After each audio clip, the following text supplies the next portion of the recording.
Hello my dear friends, welcome back to my channel. आज मैं आपको जो कहानी सुनाऊंगी उसका शीर्षक है गरीब राजमिस्त्री। एक गांव में सोनू नाम का एक बूढ़ा राजमिस्त्री अपनी पत्नी मालती के साथ रहता था। उसकी पत्नी काफी बीमार रहती थी। सोनू को अपनी पत्नी की सेहत की चिंता दिन रात सताया करती थी। एक दिन सोनू गांव के एक चाय की दुकान पर उदास बैठा हुआ था कि तभी गांव का मुखिया वहां आ जाता है। मुखिया बोला, क्या हाल है सोनू, ऐसे मुंह लटकाए हुए क्यों बैठा है? सोनू बोला, अब क्या बताऊं मुखिया जी, मेरी पत्नी की हालत दिन ब दिन खराब होती जा रही है। मुझे दिन रात सिर्फ उसी की चिंता सताए रहती है। मुखिया जी बोले, अरे तू उसको किसी अच्छे डॉक्टर को क्यों नहीं दिखाता? मैंने तुझसे पहले भी कहा था कि अपनी पत्नी को शहर ले जा, शहर में उसका अच्छा इलाज हो जाएगा। सोनू बोला, शहर के डॉक्टर मेरी औकात से बाहर है मुखिया जी। मैं तो सिर्फ 2 वक्त की रोटी की जुगाड़ कर सकता हूँ। भला मैं शहर के डॉक्टर की फीस कैसे चुकाऊंगा? मुखिया बोला, तो फिर अपनी पत्नी को ऐसे ही मरने दे। सोनू बोला, यह कैसी बात कर रहे हैं आप? मुखिया बोला, अरे सही तो कह रहा हूँ। तेरे पास अपनी पत्नी के इलाज के लिए पैसे नहीं है, तू उसका इलाज नहीं करा सकता, और वैसे भी तेरी पत्नी बूढ़ी हो चुकी है। अगर ठीक भी हो गई तो कितने साल जिएगी? सोनू बोला, मेरी पत्नी के अलावा इस दुनिया में मेरा कोई नहीं है। आप तो गांव के मुखिया हैं, मैं कुशल राजमिस्त्री हूँ। अगर आप चाहे तो मुझे काम दिलवा सकते हैं। मुखिया बोला, अबे तुझे कौन काम पर रखेगा सोनू? अपनी हालत तो देख, चलते हुए तो तेरी टांगे कांपती हैं। तू भला किसी का मकान क्या बनाएगा? तू बस अपने घर पर अपनी पत्नी के लिए दाल बना, मकान बनाना तेरे बस का नहीं है। 70 साल के ऊपर का हो गया है तू वैसे भी, और तेरी उम्र अब आराम करने की है। बल्ली बोला, ये गलत बात है मुखिया जी। अगर सोनू चाचा बूढ़े हो गए हैं तो इसका ये मतलब नहीं कि वो काम नहीं कर सकते। सीधे सीधे आप ये क्यों नहीं कह देते कि आप उनसे काम करवाना नहीं चाहते? मुखिया बोले, तुझसे कितनी बार कहा है बल्ली, जब मैं किसी से बातचीत कर रहा हूँ तो अपनी टांग मत अड़ाया कर। मुखिया की बात सुनकर बल्ली चुप हो गया। मुखिया बोला, वैसे सोनू एक उपाय है तेरे पास। अगर तू इस उपाय को कर लेगा तो जिंदगी भर सुखी रहेगा। तेरे हाथ में 4 पैसे आएंगे और तेरी पत्नी का इलाज भी हो जाएगा। सोनू बोला, तो फिर जल्दी बताइए मुखिया जी, मैं अपनी पत्नी के इलाज के लिए कुछ भी करने को तैयार हूँ। मुखिया बोला, सोनू तेरा मकान काफी बड़ा है और जमीन पर बना हुआ है, तू उसे किसी को बेच दे, अच्छे पैसे मिल जाएंगे। तो किसी और को क्या बेचेगा? तू एक काम कर, तू ये वो जमीन मुझे बेच दे। सोनू बोला, आपका मतलब क्या मैं घर बेच दूं? मुखिया बोले, अब तेरी बात समझ में आई है। सोनू बोला, ये कैसी बात कर रहे हैं आप मुखिया जी? मैं अपना घर किसी कीमत पर नहीं बेच सकता। वो मेरे पुरखों का है, मेरे पुरखों की निशानी है। मुखिया बोले, अबे ऐसे पूर्वजों की निशानी का क्या फायदा जो वक्त पर काम ना आए? सोच ले और समझ ले। मैं तेरा मकान अच्छे दाम पर खरीदने को तैयार हूँ। ऐसे मौके बार बार नहीं आते, समझा? सोनू बोला, किसी कीमत पर नहीं।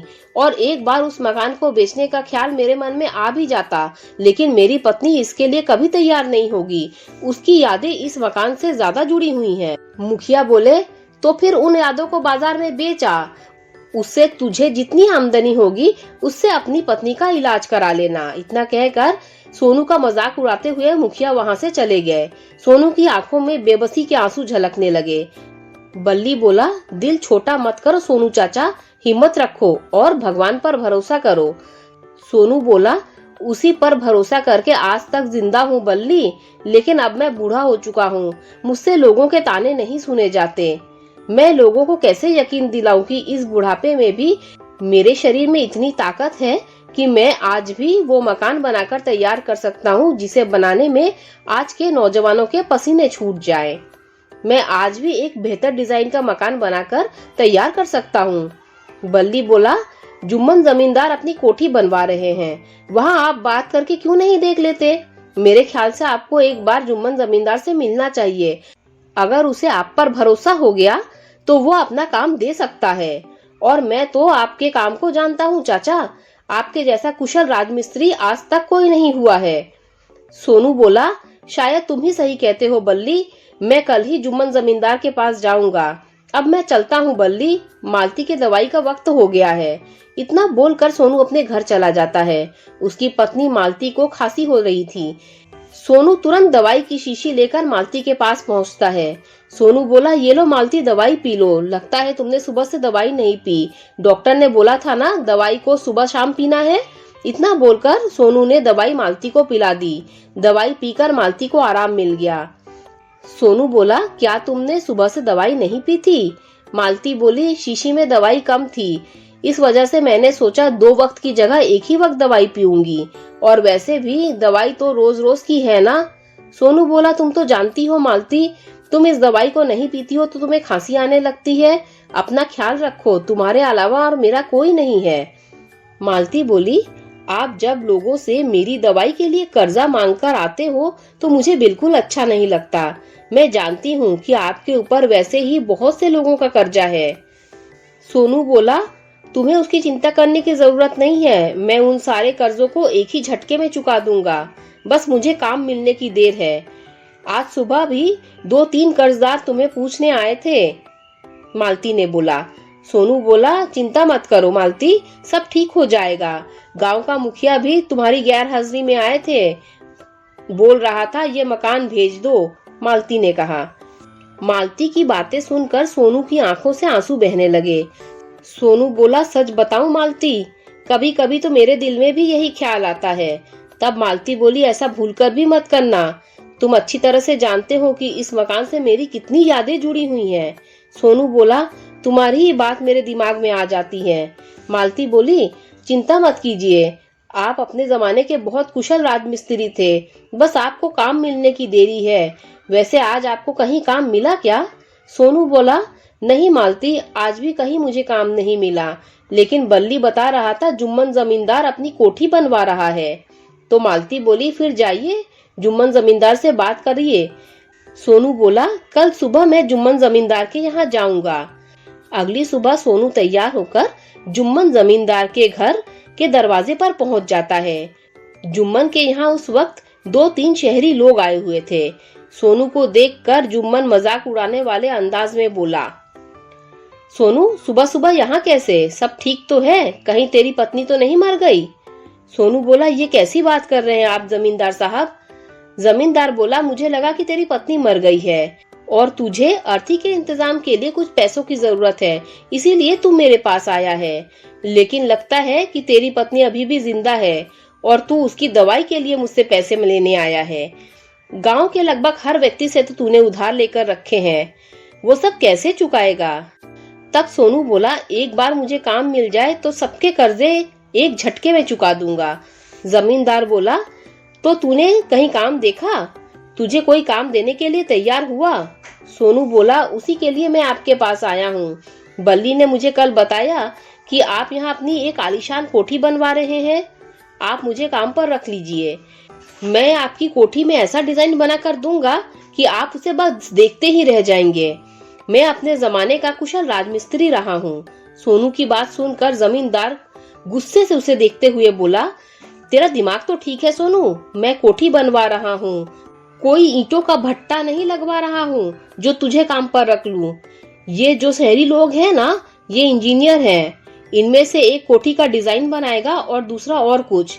तू क्या चाहता है, मैं अपने करोड़ों रुपए तेरे जैसे सड़क छाप बूढ़े के लिए खर्च कर दूं? तेरी हिम्मत भी कैसे हुई ये सोचने की कि अपनी कोठी मैं तुझसे बनवाऊंगा? सोनू बोला, आप मुझ पर एक बार भरोसा करके तो देखिए, मैं आपको निराश नहीं करूंगा।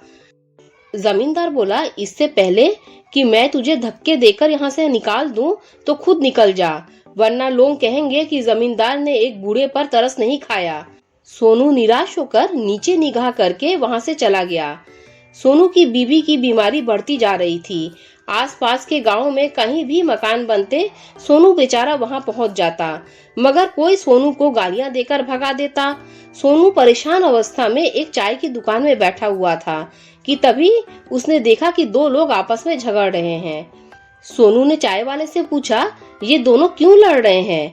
देखने में तो ये अच्छे परिवार के मालूम पड़ते हैं। चाय वाला बोला, ये सामने सफेद शर्ट जो पहना व्यक्ति है ना, इसका नाम राकेश है, और जो काले कोट वाला व्यक्ति है उसका नाम गौरव है। राकेश इंजीनियर है और गौरव शहर में बहुत बड़ा कॉन्ट्रैक्टर है। गौरव को कुछ दिनों पहले एक डिजाइन बनवाने का कॉन्ट्रैक्ट मिला। शुरुआत में राकेश ने हामी भर दी थी, मगर बाद में वो आनाकानी करने लगा। सोनू बोला, ऐसा क्यों?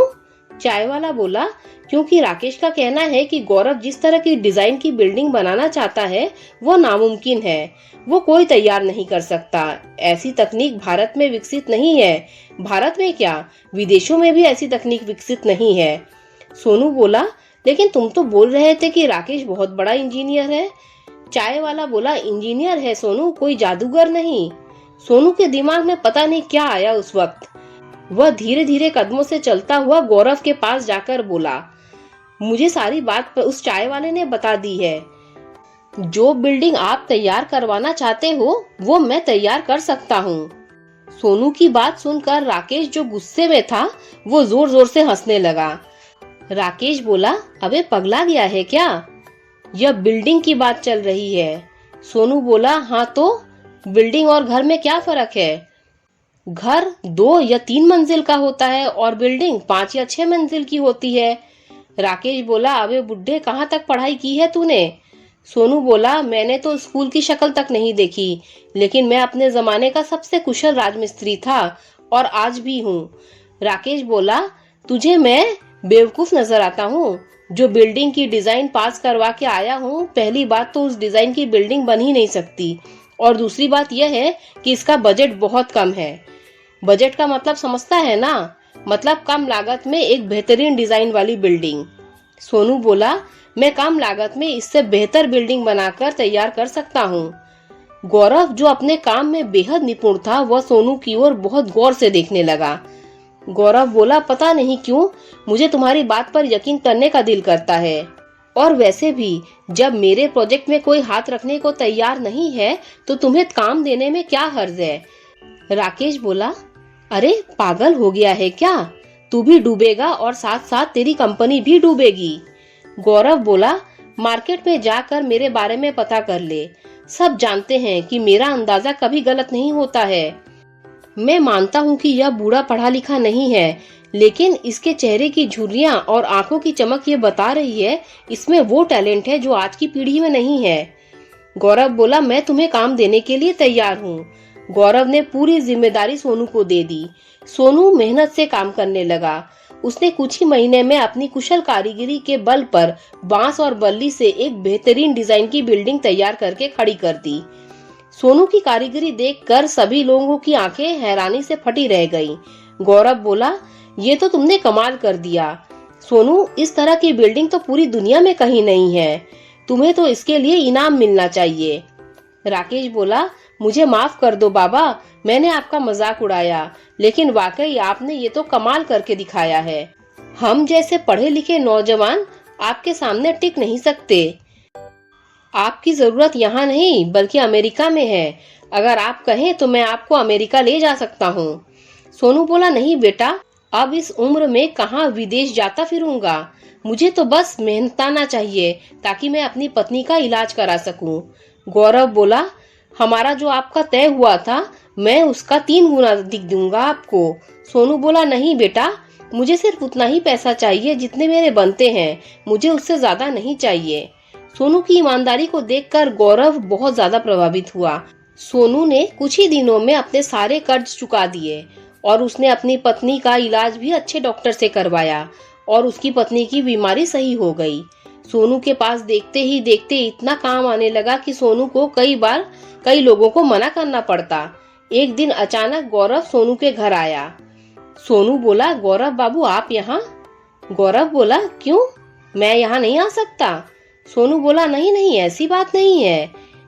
तब गौरव ने कहा, बात यह है सोनू कि मैं जिस कंपनी में काम करता हूँ उस कंपनी के मालिक मिस्टर अजय आपसे मिलना चाहते हैं।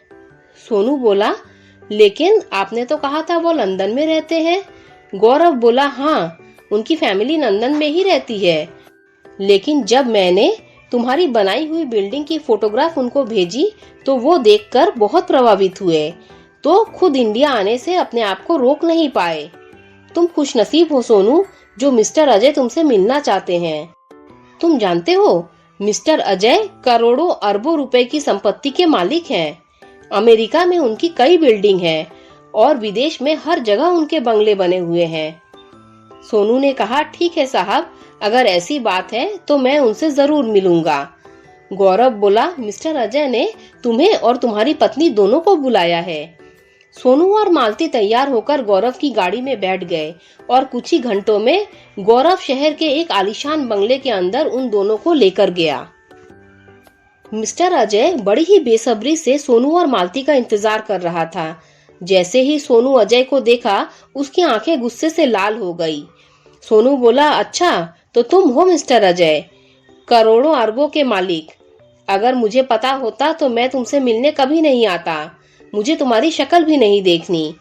गौरव सोनू की बात सुनकर चौंकते हुए बोला, ये क्या कह रहे हो आप? आप जानते हैं आप किससे बात कर रहे हैं? ये मिस्टर अजय करोड़ों के मालिक हैं। सोनू बोला, दुनिया के लिए ये मिस्टर अजय होंगे, लेकिन क्या तुम जानते हो ये कौन है?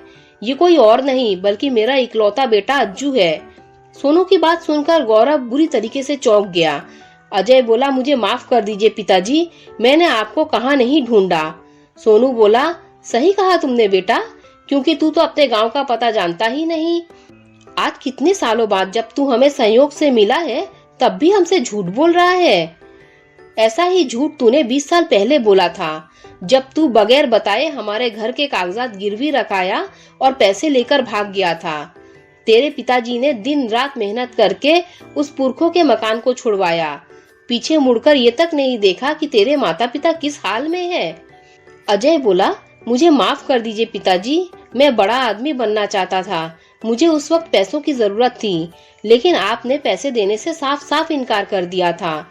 मजबूरी में मुझे ऐसा करना पड़ा था और भगवान ने मुझे उसकी सजा भी दे दी। पिताजी, शादी के 20 साल बाद भी मेरी कोई औलाद नहीं हुई। ये रुपया पैसा सब किस काम का? सच तो ये है, अपने ही माता पिता को धोखा देने के बाद मैंने रुपया दौलत पैसा सब कुछ बहुत कमाया, लेकिन कभी भी सुकून से सो नहीं पाया। मैं आप दोनों के साथ अपने घर में रहना चाहता हूँ, अपने गांव में रहना चाहता हूँ। इस देश के लिए, अपने गांव के लिए कुछ करना चाहता हूँ। मुझे माफ कर दो। इतना कहकर अजय फूट फूट कर रोने लगा। अजय को रोता देखकर मालती का दिल पिघल गया। मालती बोली, इसे माफ कर दो जी। सोनू बोला, नहीं मालती, इसकी वजह से मुझे कितनी बेइज्जती सहनी पड़ी। इसे उसके किए की सजा भगवान ने दे दी। मालती बोली, अगर हम इसे माफ नहीं करेंगे तो भगवान हमें माफ नहीं करेगा। ये हमारा बेटा है, हमारा इकलौता बेटा, वही बेटा जो आपकी उंगली पकड़कर बड़ा हुआ है। मालती की बात सुनकर सोनू का गला भर आया। उसने अजय को गले से लगा लिया। उस दिन से अजय अपनी पत्नी के साथ, अपने माता पिता के साथ गांव में ही रहने लगा। दोस्तों, अगर आपको ये कहानी अच्छी लगी हो तो लाइक कर दीजिए, मेरे चैनल को सब्सक्राइब कर दीजिए। जब आप मेरे चैनल को सब्सक्राइब करें तो बेल का आइकन भी प्रेस कर दीजिए, जिससे मेरी आने वाली सारी कहानियाँ आप तक सबसे पहले पहुँच जाएगी। Thanks for listening.